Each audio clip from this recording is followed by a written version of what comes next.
Have you ever wondered why it's easier to change the color of something in Premiere Pro that has a hue versus something that is black or white? Why is that? Well, let's take a look at it. Digital color is typically described in hue, saturation, and luminance, or lightness. Hue is the actual color, be that red, blue, green, etc., etc. Saturation is how intense that color is, and luminance is brightness. So if something is red like this part of the controller, it has all three. It has hue, saturation, and luminance. If something is black like the middle part of the controller, then it only has luminance and it's very low. And if you have something that's white, like this part of the controller, it has luminance only, again, but this time that luminance is very high. Black, white, and gray have no hue data. They're neutral. And you can see that here with this N64 copy of Smash Brothers from my old college neighbor that I definitely did not indefinitely borrow. Sorry, Chris. Notice that the hue of this part is switching, but the gray parts of it are not. And if I put this adjustment on the entire image that you're viewing, the visuals may be trippy, but hopefully it demonstrates that if you're using a color tool in Premiere Pro that only adjusts the hue, it will not affect those neutral colors of black, white, gray. Look at my skin tones versus the background. The black background isn't changing color per se, and if it is, it's only because there's reflections of something that does have color hitting it. And that's the main point that I'm trying to get across here. If you're adjusting hue, there has to be some sort of hue value in the pixels in order for the color to change with that hue shift. Let's say I wanted to change the color of the red. Before I might say that you grab the color picker, grab this red, and then it would create a selection of red, and then you can change the things that are basically that red color in the image. Now you would have to mask this off because look what's happening with the color checker.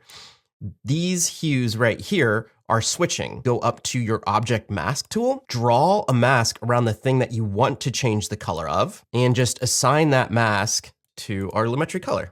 I can just grab the hue and change the color to whatever I want to. Notice that there's some breaking down of the footage, so I might adjust things like the saturation a little bit, but notice that I'm not really going through and adjusting specific parts of the spectrum. You can in order to dial this in, but to quickly make this, as you see right here, all I'm doing is just switching the hue versus hue, masking it off as well with some changes to the saturation in order to get rid of some of the noise. Now by going to hue versus hue on the white part of the controller, there isn't as much of a drastic difference in the color change. Theoretically, there shouldn't be any color change here, but like I said before, there's reflections happening on this white surface. So there is some hue data there due to the fact that there is just light reflecting off things that have color and hitting this part of the image.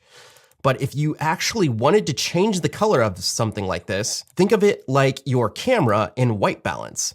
So we take this, and if you wanted it to go to blue, you basically tint those pixels to the temperature, like so, or you're physically using the tint slider to go to something like pink. Another way to do this, though, is to go down here to your curves. Right here underneath the RGB curves, remember that it's masked off right here. If we went to red, we could give it some more red, like so. You could take away some green to make it pink.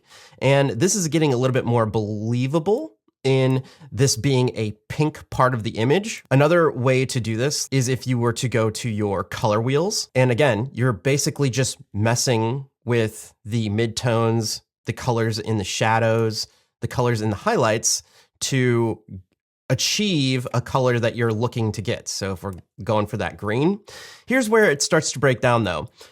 Instead of shifting the color value of the hue here, we're really just painting or tinting the pixels that were naturally white to be some other color.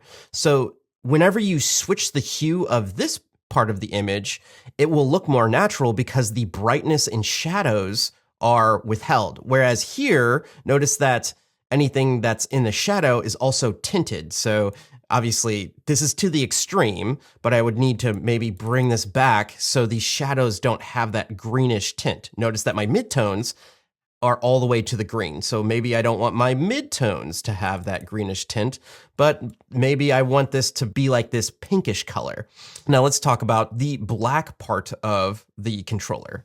Now, typically, I think it's harder to change the color of something like this because it doesn't look as believable since the luminance values here are so low. There isn't as much information to pull from or shift in these darker parts of the image. So if I pull the midtones to pink and try and make this pink, maybe I could go over here to the saturation to try and do some more. No, the image just starts to fall apart. It looks artificial, right? So trying to change the color of something that's dark is a lot harder than trying to change the color of something that's white or light gray. Now, all that being said, there is this other part to the equation that I kind of find myself thinking about more and more, and that's how relevant is this information of knowing how to change the color of something because of AI now. The conventional tools that we've had available to us as editors for so long, how long will it be until there's some new way to adjust something as simple as the color of this black part of the controller to pink or whatever? If you take a black and white image, you can put that in Photoshop and use a neural filter to colorize it, or you do a quick Google search for color black and white video, and there are AIs now that will take black and white footage and convert them to color. So is it going to be in the future that instead of using a slider to adjust the color of something, are you going to be talking to your computer and say, turn this pink, turn that blue, and then adjust the slider that way, and not really knowing the process as to which how the AI got to the point of changing the color of something? Part of me is like, yeah, it'd be kind of sad if all of the knowledge went to the wayside of certain color theory aspects or processes in how you treat an image, but other parts of me would love the convenience of if for some reason on a production you needed to have this pink instead of black, and then all you had to do was just type in, turn it pink, and it turned it pink, and it looked believable and was authentic, then that's a cool feature. I would like that. But other parts of me is like, well, there's the old school way of doing it. I don't know. It's like a mid existential life crisis of, it has all of the stuff I've learned about how to edit video and audio just gone to the wayside in the next like 5 years because AI can do everything. I don't know. I'm going off the rails here at the end of the video. You let me know in the comments. What do you think? What's the best way to approach this in the future? Who knows? I like the convenience, but I also like the idea that I know how to use a compressor and what compressor ratios are, and regardless, I hope you're out there living a life of abundance. My name's Javier Mercedes, and hopefully by the end of this video, you have some sort of concept of using conventional tools to change the color of something that's white or black or gray, or if it already has hue, that it's easier to change the color of it. Or maybe you don't. Maybe you're just as confused as I am about the future of editing and where it's going. All right, bye.